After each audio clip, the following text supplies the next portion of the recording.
नमस्कार विद्यार्थियों।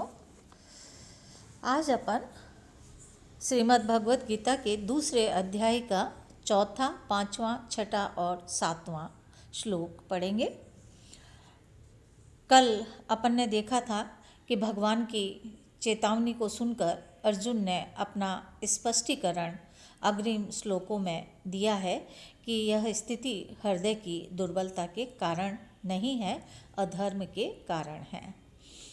अर्जुन उवाच, अर्जुन बोल रहे हैं, कथम भीष्महं संख्ये द्रोणं च मधुसूदन इषुभिः प्रतियोत्सयामि पूजार्हावरिसूदन।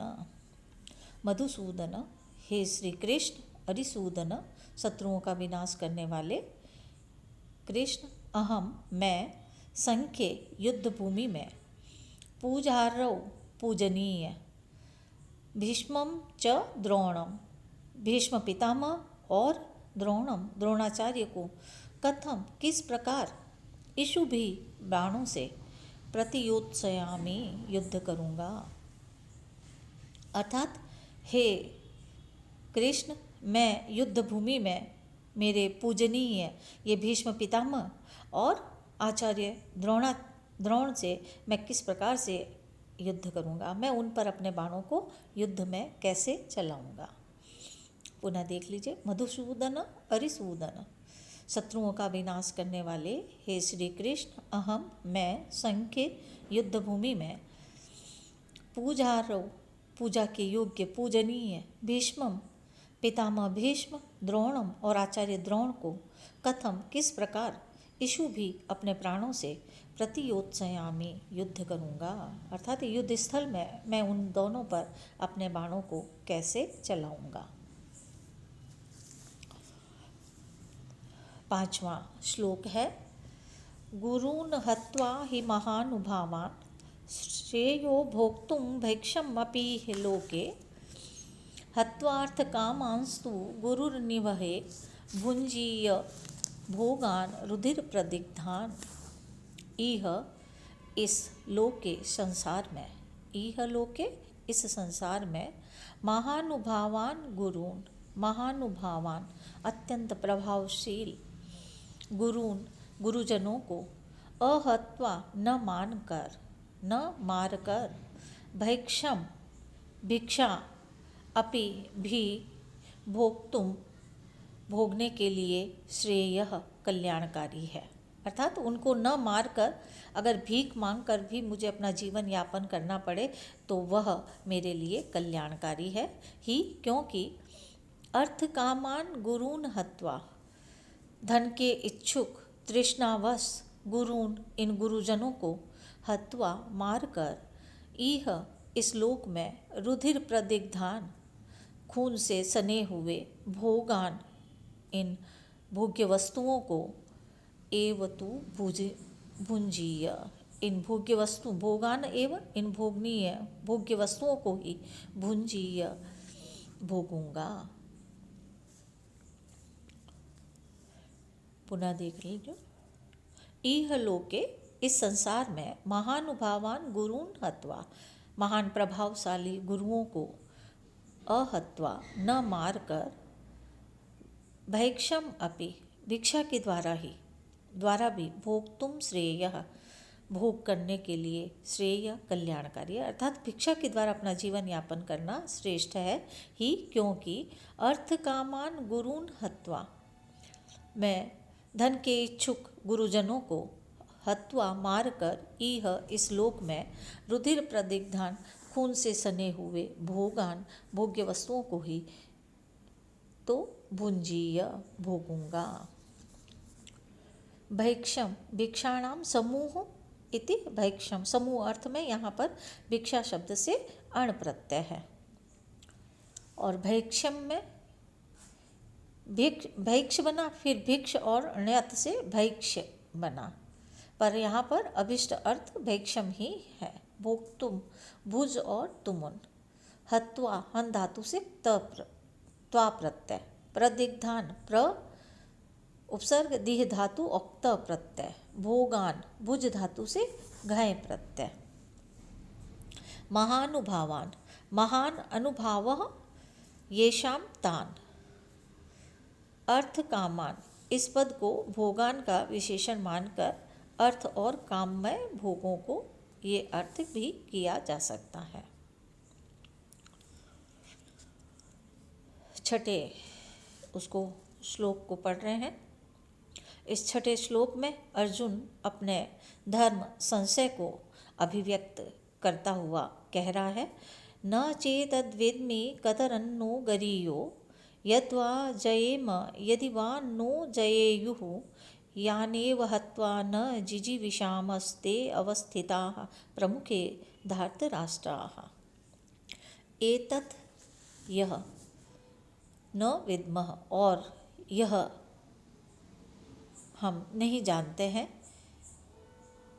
कि न हमारे लिए कतरत गरीयः क्या श्रेष्ठतर है, यद्वा जयेयम यदि हम जीतेंगे, न वा जयेयु और यदि हमको वो जयेयु जीतेंगे, यान हत्वा तो ऐसे लोगों को जिनको मारकर न जिजीविषाम मैं जीना नहीं चाहता, ते एव धार्तराष्ट्रा वे ही धृतराष्ट्र के पुत्र प्रमुखे सम्मुख सामने अवस्थिता खड़े हैं।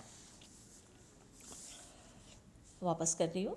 एतत् च न विद्मः, यह हम नहीं जानते हैं, न हमारे लिए कतरद गरीयः क्या श्रेष्ठ है, श्रेष्ठतर है, यद्वा जयेम अथवा हम जीतेंगे, यदि वा न जयेयुः अथवा हमको वे जीतेंगे, यान हत्वा जिनको मारकर न जिजीविषाम नहीं जीना चाहते हैं, ते एव धार्तराष्ट्रा वे ही धृतराष्ट्र के पुत्र दुर्योधन इत्यादि प्रमुखे सामने अवस्थिता खड़े हैं। गरीयः गुरु और ईयसुन प्रत्यय, गुरु शब्द से ईयसुन प्रत्यय है।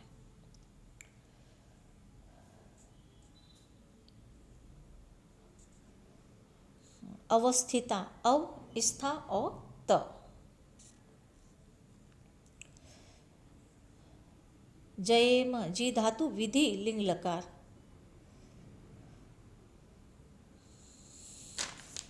अब अपन 7वें श्लोक को देख रहे हैं। अंततः ये अर्जुन श्री कृष्ण से शिष्य भाव के कारण कल्याण का मार्ग पूछते हुए कहते हैं, कार्पण्य दोषो उपहत स्वभावः पृच्छामि त्वां धर्म सम्मूढ़ चेताः यश्रेयः स्यान्निश्चितं ब्रूहि तन्मे शिष्यस्ते अहं साधि मां त्वां प्रपन्नम्। अर्जुन इस श्लोक में भगवान श्री कृष्ण से कह रहे हैं कि मैं आपका शिष्य हूँ, तो आप मुझे उचित उपदेश दें, उचित शिक्षा दें कि मुझे क्या करना चाहिए। देखिए क्या कह रहा है ये, कार्पण्य दोषो उपहत स्वभावः, कायरता के कारण उपहत नष्ट हुए, स्वभाव वाला, कायरता या दीनता के कारण नष्ट स्वभाव वाला, धर्म सम्मूढ़ चेतः और धर्म या कर्तव्य इत्यादि के विषय में विमूढ़ चित्त वाला, त्वाम तुमको, पृच्छामि मैं पूछ रहा हूँ, ऐसा मैं तुमको पूछ रहा हूँ, यत् कि या जो, श्रेयः स्यात् निश्चितम श्रेयः स्यात् जो निश्चय किया हुआ श्रेय अच्छा कल्याणकारी मार्ग हो, तत् उसे या वह में मेरे लिए ब्रूहि बताइए। अहम ते शिष्यः मैं तुम्हारा शिष्य हूँ, त्वाम तुम्हारे, प्रपन्नम शरण हुए, तुम्हारे शरण हुए, माम साधि मुझको साधि शिक्षा दीजिए। पुनः कर रही हूँ। कार्पण्य दोषो उपहत स्वभावः, कायरता अथवा दीनता के कारण नष्ट स्वभाव वाला, धर्म सम्मूढ़ चेता धर्म या कर्तव्य आदि के विषय में विमूढ़ चित्त वाला मैं, त्वाम तुमको या आपको, पृच्छामि पूछता हूँ, यत जो निश्चितम श्रेयः निश्चय किया हुआ श्रेयः कल्याणकारी मार्ग स्यात् हो तत् उसे में ब्रूहि मुझे बताइए। अहम ते शिष्यः मैं आपका शिष्य हूँ। त्वाम प्रपन्न तुम्हारी शरण में आए हुए। माम मुझको साधी शिक्षा दीजिए। उपहतः उप हन औप्त उप उपसर्ग है, हन धातु औप्त प्रत्यय। कार्पण्य कृपण शब्द से शय प्रत्यय। समूढ़ सम उपसर्ग मुह धातु औक्त प्रत्यय। निश्चितम निस उपसर्ग ची धातु औक्त प्रत्यय। शिष्य शास धातु से क्यप प्रत्यय। प्रपन्नम प्र उपसर्ग पद धातु और त प्रत्यय। साधी में सास धातु लोट लकार मध्यम पुरुष एक वचन। ये आज का अपना लेक्चर यहीं समाप्त होता है। धन्यवाद।